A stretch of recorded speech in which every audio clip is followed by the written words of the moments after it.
Hakkasin siin ise praadimisega tegelema ja siin on siis veiseliha ja kanaliha ja igasugused sibulad, tomatid ja panime mõned saiakesed ka siia.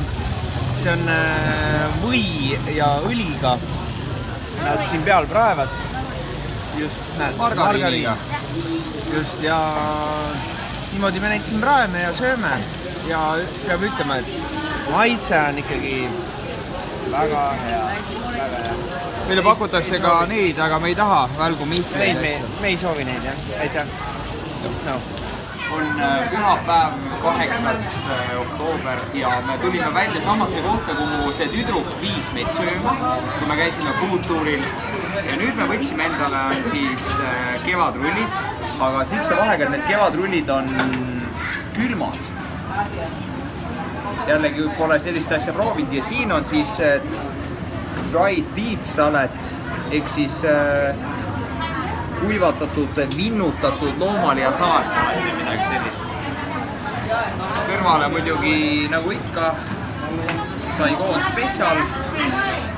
Õlu läheb siin hästi, siin on päris palav. Aga ma ei tea, proovime või?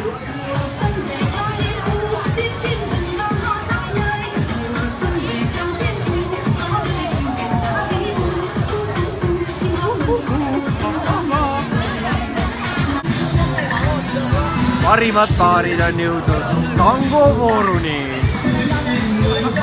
Kuhu edasi? Ühed julged nüüd eel. Nemad on siis mustad lambad selles finaalis. Kuigi rabavad oma trikkidega kohe alguse peale.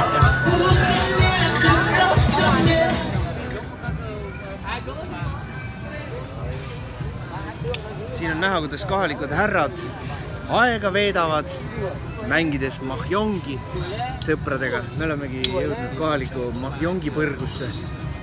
Loodame, et ise ei libastu ja oma kogu ei reisuraha huugama siin ei pane. Mahjongi peale maha mängida. Sõitsime nüüd lennukiga Natrangi, see on juba Lõuna-Vietnamis. Ja ilmastikust on ikkagi aru saada, et see on lõunas. Siin on ikka jõhkralt palav. Tänasel päeval vaatasime, et kuna bussiliiklus on siin küllaltki niru, siis võtsime omale motorollerid ja me lähme Ustavad raudsuksud. Ja me lähme avastama Poha jugasid, kus saab ka ujuda jões. Loodame, et seal on külm vesi. Sest siin ilmselgelt ei ole külm vesi. Seal ei olnud külm vesi. Rannad on küll vinged siin, täiesti uskumatu. Väga tore on sõita selle masinaga ja hakkamegi minema.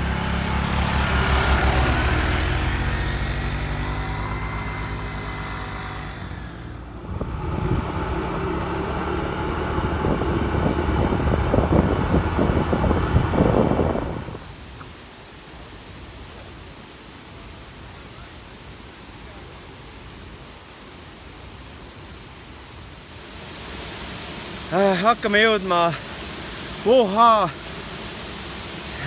koiskedele lähemale. Või tegelikult oleme kohal. Ja siin on sellised väiksed sopikesed, kus saab ujuda. Näitame siit kohe. Näiteks seal saab ujuda.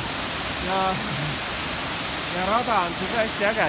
Nüüd neid kive ja haljusid ja igale poole on tehtud punased jooned, et turist ära ei eksiks ja jõuaks kohale, aga olgem ausad, väga palav on.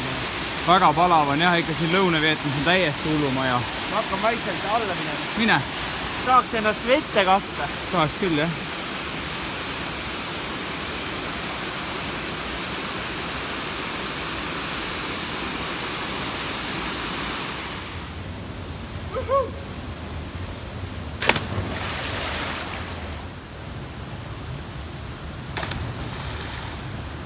Tulime just ujumast Poha jugadelt ja mõtlesime, teeme sellises kalurikülas väikese lõunaeine. Inglise keelt loomulikult siin ei räägita ja menüüs olid ka vietnamikeelsed toidud, aga me valisime piltide järgi siin on aru saada, et need on suured krevetid, aga noh, seda me lihtsalt hakkame kohe maitsma. Ja kraam on värske, otse siit. Kõrvalt, kaluripaatidest. Nii et head isu meile.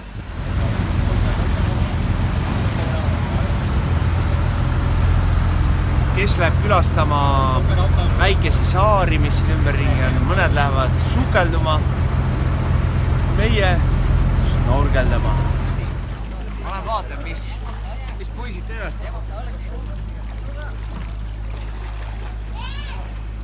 Me oleme Nha Tangis endiselt veel kinni ja jätkame oma toidurubriiki. Sellele kandile selline iseloomulik söök on selline suur savist pann, kus käivad sisse sellised väiksed topsikesed ja seal küpsetatakse jahu ja munaga sellist väikest kooki ja tipitakse sellise kastme sisse ja see on loomulikult, ei pea ütlema, et see on väga hea.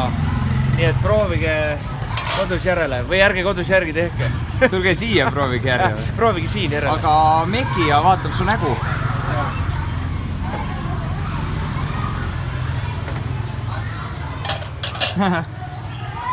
Kukkus ära. Pole hullu.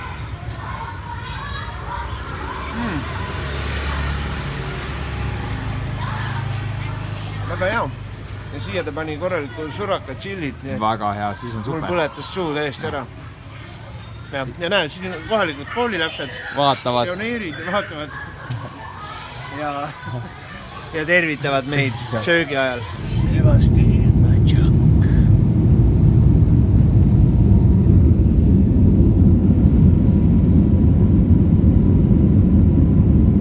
Nha on teisel pool.